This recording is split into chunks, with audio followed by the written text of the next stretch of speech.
So I've had an Amazon Echo Auto now for about 2 weeks.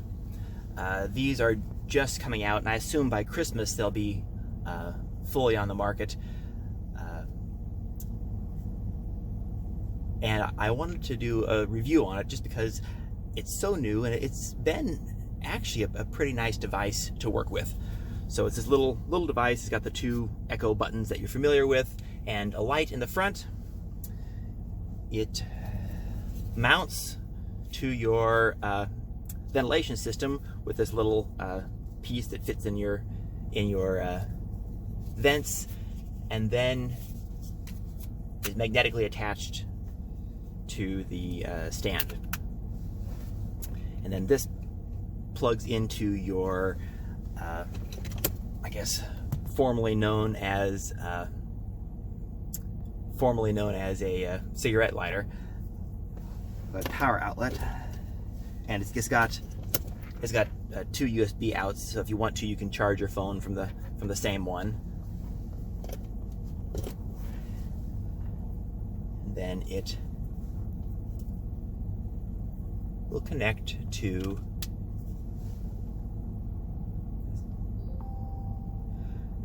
and that's it.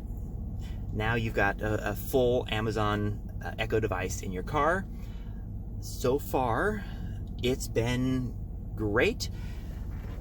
It does everything that I've wanted it to do, and then some. For example, Alexa, what time is it? The time is 9:37 a.m. So, have a good morning. I've got it connected. It connects from the Echo device to the phone, and then the phone's audio is going through the car stereo.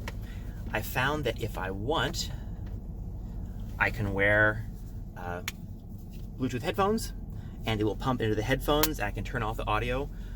That also works. And so far, there's been really no problem with the audio. It's great. When I make calls with it, it will make calls through the phone, and the person on the other side of the phone says it sounds clearer than when I'm in the car normally, and that's because the speaker, it's got 8 directional speakers on the phone, and they're much higher quality than what comes default in most cars. This is a 2016 Ford Explorer, so it's not a old car, but the speakers are still much nicer in this new device.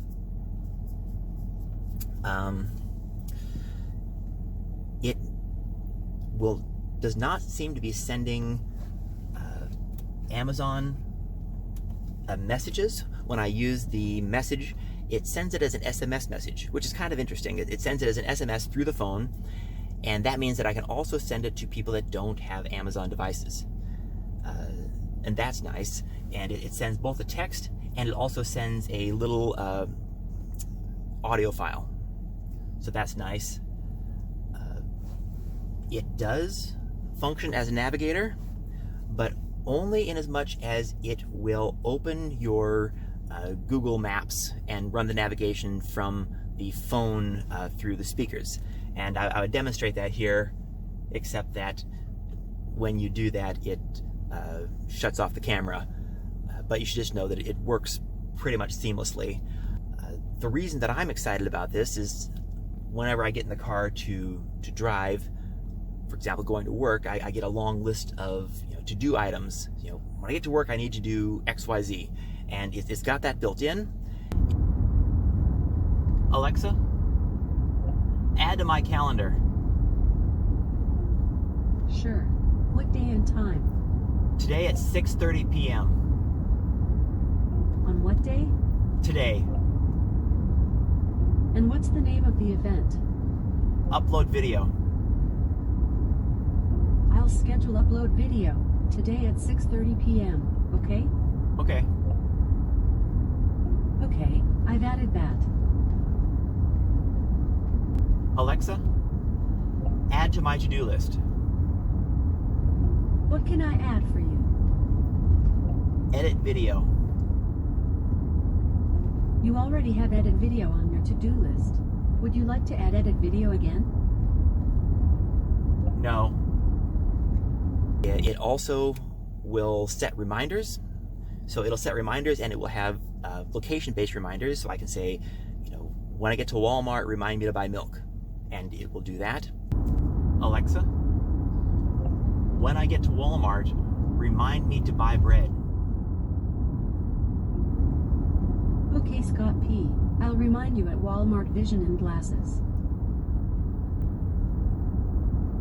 And it also has the capacity to recognize location. And I'll record a demonstration here as I'm driving to the office today, and cut that into this video. Alexa, where am I? You're on WA 270 in Pullman, Washington. Headed east.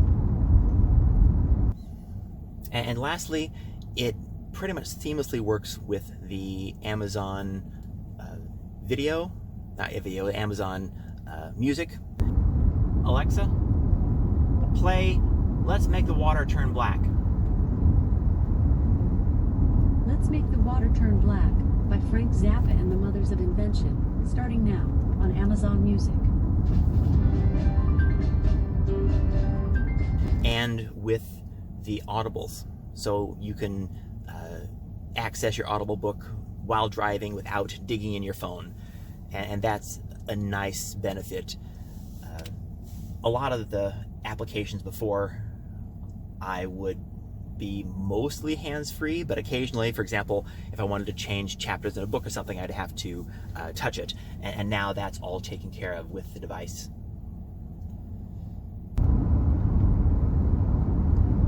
Alexa, open my audiobook. There's 8 minutes left in the chapter and 2 days, 3 hours, 39 minutes left in the book. I don't like me. And he is asking to be allowed to go out for 5 minutes. Alexa, The dear stop. fellow wanted to see if the missing piece were at the scene of the Alexa, stone. stop.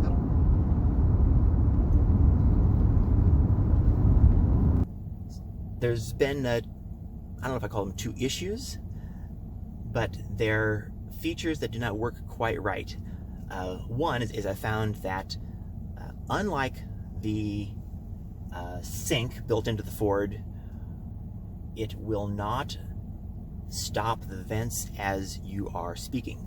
So in the sync, you push the button, it turns down the vents, and then it asks you to speak a command. In this one, if you have your vents blowing on high, sometimes it masks what you're saying. So you'll have to be aware, or find a different location possibly for the device so that it's not having air being blown on it. And a second issue is that when you receive SMS messages, I have not gotten it to be able to read them yet. I will say, read message, and when it does that, the blue light turns on as though it's speaking to me, but there's no sound. And my assumption is that there is a competition between the Ford Sync and the Amazon device for priority over the messages. But I'm not entirely certain yet. So those are the only 2 features that I have not gotten to work yet. But aside from that, it's been a great device. I have an Amazon Dot at home and in the office, so I've been using that to keep my calendars in sync and just organize my day. And this has been a way to bridge between those. And in particular, if you're going on a lengthy drive, for example, I occasionally will drive to Richland to visit a laboratory there. And when I do that, you're in the car for 3 hours, and it's nice to be able to access books and all of this without having to grab the phone, and also have access to your reminders and calendar and to-do list. So I will come back and probably post a follow-up in 6 months from now to see if it's still working. So far, It does not seem to have any problem with the heat. We've had days up here that are between 95 and 100 Fahrenheit, and I've just left it out in the car, and there's been really no apparent problem. So they constructed it to be able to withstand the heat, and we'll see how it handles the cold as well. So, thank you very much. Okay, one final comment. The Amazon device, if you want to know the street name you're on and the direction you're driving, you need to have it open up the navigation by asking it for an address. So for example, right now I've turned on navigation and I've told it to tell me how to get to Walmart.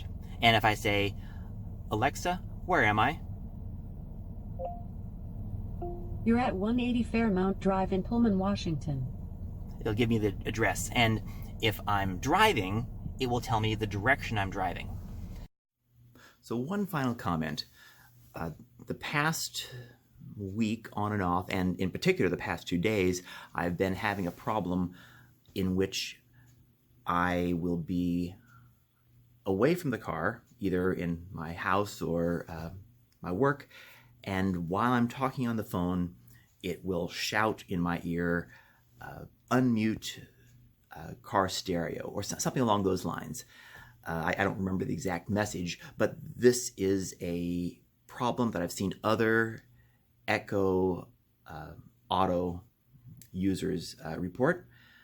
I found that if I unplug, or I found that this only occurs if I'm somewhat near the car and I've left the Echo Auto plugged in. And I've seen before that the Echo Auto does drain battery with the car not being on. So for example, when you turn the car off, it will continue to operate, and even after you open the door, it will continue to operate. So there is a period when it's operating, and the instruction manual also says that if you plan to leave your car unattended for a period of time, that you should unplug it. So there's some type of interference between the auto and the phone that seems to be a bug of some sort. But it's not always a problem. I also know that this bug, after you unplug the Echo Auto from the charger, that seems to go away. So it does seem to suggest it's that device that has a problem. However, even if it's unplugged, then if you try to start a call using a headset and the Echo app on your phone, it will say that it cannot initiate a call because you're already in a call, end the call. So somehow the call got locked in to the app as though it's already on. And this seems to be a bug that, is not a significant problem, but it's something that I think needs to be worked out. And it's also not clear to me what causes this, because sometimes it's a problem and other times it's not. For example, that first week, it was not a problem.